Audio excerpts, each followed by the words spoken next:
Bonipama Bonis. कर सवाल बच्चे तो तारिक अमीन साहब, चूंकि आज सेशन का दूसरा दिन था, चूंकि आज रिव्यू पेश किया गया, लेकिन ओवरऑल जब हम 5 दिन के सेशन की बात करते हैं, पहले दिन भी हमने एक आर्टिकल 370 पे काफ़ी बहस हुई। सो क्या देखते हैं, कैसे देखते हैं आप इन 5 डेज के सेशन को, जो आफ्टर वेरी लॉन्ग टाइम यहाँ पे असेंबली का सेशन शुरू हुआ? मेरे ख्याल में अच्छा आगाज हुआ और अच्छे ढंग से चल रही है। और रहा सवाल आपने कल के वाक़े का जिक्र किया, देखिए कल स्पीकर साहब की खिदमत में हम कुछ बोल रहे थे तो उसमें बहस की गुंजाइश कम है और हमारे पास कई मुद्दे हैं, बड़े मुद्दे, लोगों को राहत देने के मुद्दे हैं, जिसमें रोज़गार का सवाल है, जिसमें मीडिया पर जो आज तक रुकावटें रही उनको दूर करने का सवाल है, और जो किसानों के मसाइल है, मजदूरों के मसाइल है और मुलाजमों के मसाइल है यार, उनको भी घुटन महसूस हो रही थी पिछले कई सालों से। और इस वजह से जहाँ तक पूरे माशरे का ताल्लुक है, इसमें बंदिशें रही है।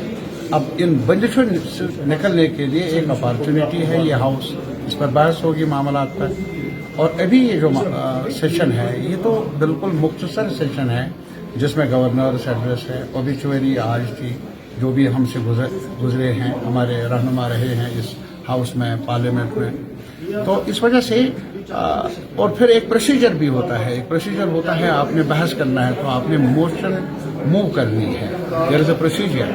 अगर आपने सवाल उठाना है, ये नहीं है वो हम क्रिकेट खेलने के लिए यहाँ आए हैं, नंबर बनाने के लिए आए हैं, ऐसा नहीं। सीरियस इशूज हमारे आवाम को दरपेश हैं, सीरियस मसाइल, और वो जो सीरियस मसाइल हैं उन पर बहस होनी चाहिए सीरियसली, और उसके लिए एक प्रोसीजर है जिसको अडॉप्ट करना होगा। हम सब ने, स्पीकर साहब रहनुमाई करते हैं, लेकिन मेंबर हूँ, मैं भी एक मेंबर हूँ, तो उस रूट को इख्तियार करना होगा। और मुझे उम्मीद है कि जल्दबाजी में वो करो ये करो, ऐसा नहीं है। आने वाले वक्त है, हमें चुना गया है 5 साल के लिए, और हमें उम्मीद है कि हम सब मिलकर रास्ता ढूंढेंगे ताकि जो उलझे हुए मसाइल हैं उनको सुलझाने की तरफ हम आगे बढ़े।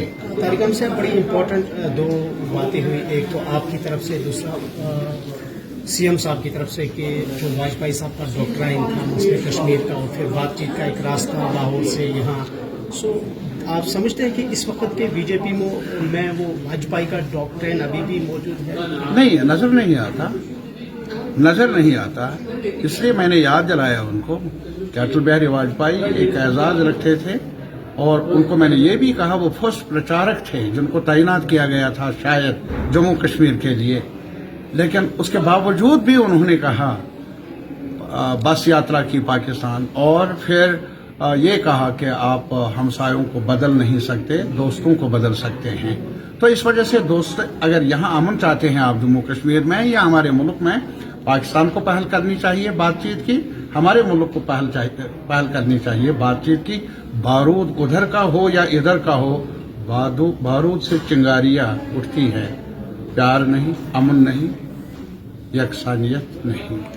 तो इस वजह से मुनासिब होगा हमसाया आपस में बातचीत करें और सलीके से रहने की कोशिश करें। आखिरी सवाल, चूंकि इलेक्टेड गवर्नमेंट बनने के बाद एक फ्रेश टारगेट किलिंग की वेव शुरू हुई है, जिस तरह से लाल चौक में भी आपने देखा। इट्स नॉट फ्रेश, मैं कहता हूं कि इससे पहले भी ये जो गवर्नमेंट का कहना था, गवर्नमेंट एडमिनिस्ट्रेशन का, एलडी एडमिनिस्ट्रेशन का, गवर्नमेंट ऑफ इंडिया का, सब कुछ ठीक है, कुछ फर्क पड़ा होगा, लेकिन सब कुछ ठीक नहीं था पहले भी। जम्मू में क्या हुआ, राजौरी पुंछ में क्या हुआ, और जगहों पर भी क्या हुआ, अफसोसनाक है ना। जहां भी हुआ, जिस दौर में भी हुआ, अफसोसनाक है।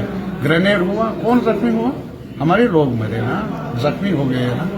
मजदूर मरे, वो मजदूर यहाँ जागीर बांटने के लिए नहीं आया है, कब्जा करने के लिए नहीं आया है यार। मजदूर है, अपना पसीना बेचने के लिए आया है, रोजी रोटी कमाने के लिए आया है। तो मेरे ख्याल में ये तशद्दुद तब का अब का हमें रास नहीं है हमारे अवाम को, लेकिन इस पर काबू पाने के लिए जहां सिक्योरिटी फोर्सेस की जिम्मेदारी है, वहां पॉलिटिकल पार्टीज की भी जिम्मेदारी है कि हम इन गुत्थियों को सुलझाने के लिए रास्ते भी हमवार करें, रास्ते भी ढूंढें। हटदर्मी से